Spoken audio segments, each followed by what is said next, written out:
नमस्कार, बहुत स्वागत है आपका रिपब्लिक भारत पर। आपके साथ मैं हूं मीनाक्षी रजक। सबसे पहले हम बात करने वाले हैं बांग्लादेश में जो हालात है उससे लेकर के। अब बांग्लादेश उसे क्योंकि शेख हसीना चली गई है और ऐसे में आदेश जारी किए जा चुके हैं कि जो नेता है उन्हें छोड़ दिया जाए। इसी के साथ आपको बता दें कि पूर्व पीएम खालिदा जिया की रिहाई के आदेश भी दिए गए हैं। बांग्लादेश के राष्ट्रपति ने ये आदेश दिए हैं। इसके पहले सेना ने जो प्रेस कॉन्फ्रेंस की थी उसमें जानकारी दी थी कि राष्ट्रपति से मिलेंगे, अंतरिम सरकार का गठन करेंगे। और इस बीच ये खबर आ रही है कि बांग्लादेश में जो हालात है, जो स्थितियां है, उन्हें सामान्य करने की कोशिश की जा रही है। पूर्व पीएम खालिदा जिया की रिहाई के आदेश दिए गए हैं और इसी के साथ विपक्ष के जो नेता है उनके भी रिहाई के आदेश यहाँ पर दे दिए गए हैं। और इसी के साथ जितने भी विपक्ष के नेता हैं उन सबको छोड़ने के आदेश दे दिए गए हैं। हालात सामान्य करने के प्रयास लगातार किए जा रहे हैं। खबरें यहां तक है कि कल से स्कूल भी खोल दिए जाएंगे। तो बात आज की सबसे बड़ी खबर की कर लेते हैं। बांग्लादेश में जो हालात बने उसके बाद कैसे 4 साल माफ करिएगा, जिस तरीके से यहां पर 4 कार्यकाल उन्होंने पूरे किए शेख हसीना ने, लेकिन चौथे कार्यकाल आते आते उन्हें अल्टीमेटम दे दिया गया। 45 मिनट में शेख हसीना पीएम के पद से इस्तीफा दे दे और इसी के साथ अपना सामान लेकर के देश को अलविदा कह दे। 4 बार के प्रधानमंत्री के खिलाफ देश में अशांति की आग ऐसी बढ़ी कि नतीजा निकला बोरिया बिस्तर समेत उन्हें देश छोड़ना पड़ा। शेख हसीना के देश छोड़ते ही बांग्लादेश से तस्वीरें सामने आई। उपद्रवकारियों ने बांग्लादेश की संसद में घुसपैठ की, पीएम आवास में पार्टी की, पीएम आवास को लूटा। दूसरी तरफ शेख हसीना भारत में मौजूद है और बांग्लादेश के हालात पर हमारे देश की सरकार की भी नजर है।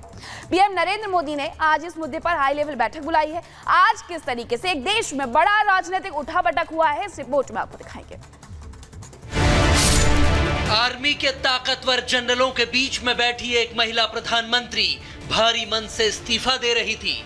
क्या ये तस्वीर बांग्लादेश में लोकतंत्र के खात्मे की फाइल पर दस्तखत की है? शेख हसीना के हटने के बाद क्या भारत का एक और पड़ोसी देश तानाशाही की ओर जा रहा है? क्योंकि ढाका में मचे तांडव और हिंसा की आग की लपटें पूरे दक्षिण एशिया में जाएंगी। जिस तरह से हिंसा का आंदोलन और फिर बंदूक की नोक पर शेख हसीना का तख्ता पलट हुआ, वो दुनिया को परेशान करने वाला है। 21वीं सदी में ऐसी तस्वीरें किसी जंगल राज की याद दिलाती हैं।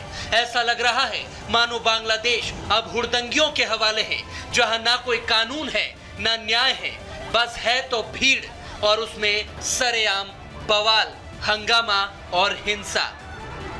देखिए कैसे ढाका में पीएम आवास में भीड़ घुस गई। शेख हसीना के आवास में हुड़दंगियों ने धावा बोल दिया और खाना तक लूट कर खाने लगे। ऐसी ही तस्वीरें आपने श्रीलंका में देखी होगी। अब बांग्लादेश में भी हालात श्रीलंका जैसे हो गए हैं। पीएम आवास में लगे बेड पर प्रदर्शनकारियों ने कब्जा कर लिया। यहाँ तक कि कुछ लोग तो रजाई तक लूट कर ले गए। लूटपाट ऐसी मची थी कि प्रदर्शनकारी पीएम आवास से बतख, मछली, खरगोश तक चुरा कर ले गए। पीएम आवास के पूरे बंगले में बवाल कर दिया। तालाब में नहाने लगे, नाव तक चलाई गई। यह सब हुआ शेख हसीना को हटाने के लिए। आखिरकार हिंसक प्रदर्शनकारियों और सेना के दबाव में हसीना ने पद छोड़ ही दिया। तो क्या अब वहां सैन्य तानाशाही शुरू हो जाएगी या फिर लोकतंत्र की बहाली की संभावनाएं हैं? क्योंकि इस पूरे खेल में बांग्लादेश की आर्मी ने अब मोर्चा संभाल रखा है और वो सवालों के घेरे में भी है। ये हिंसा बढ़ती ही गई है। कोई 100 के करीब स्टूडेंट्स मारे हैं, कितने 100 घायल हो गए हैं।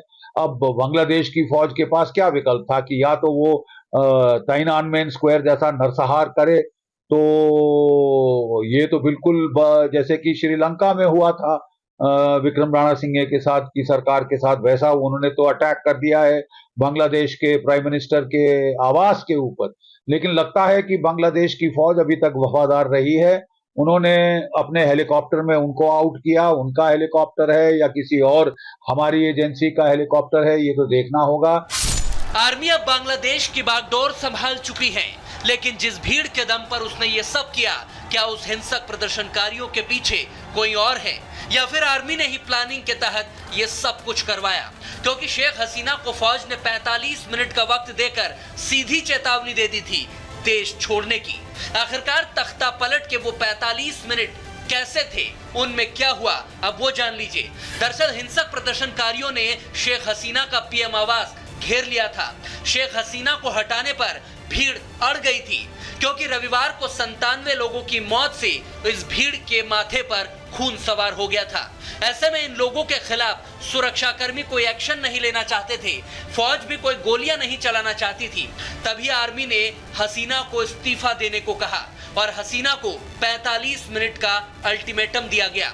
45 मिनट में ही देश छोड़कर शेख हसीना निकल जाओ, ये आर्मी ने कहा। और फिर बेकाबू हालात में हसीना के पास कोई विकल्प नहीं बचा तो आनन फानन में ही बांग्लादेश की प्रधानमंत्री रही शेख हसीना ने इस्तीफा दे दिया।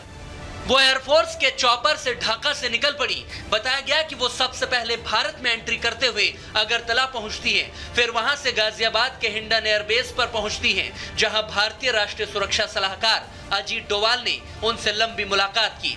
तो उधर हसीना के भारत आने से पहले ही बांग्लादेश के हालात पर मोदी सरकार नजरें बनाए हुए थी। विदेश मंत्री एस जयशंकर ने भी तुरंत संसद भवन पहुंचकर प्रधानमंत्री से मिलकर मोदी को इस पूरे वाकये की जानकारी दी।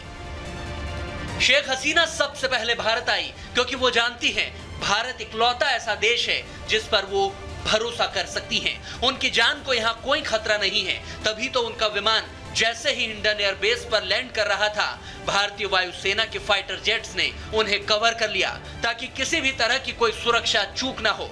लेकिन ये पहली बार नहीं है जब शेख हसीना की मदद भारत ने की हो। आपको याद दिला देते हैं कि बात है साल 1975 की, जब शेख परिवार पर एक बड़ा हमला हुआ था।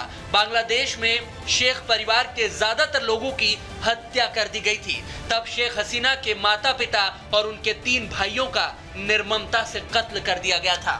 उस दौरान शेख हसीना अपनी बहन और अपने पति के साथ यूरोप में थी तो वो बच गई।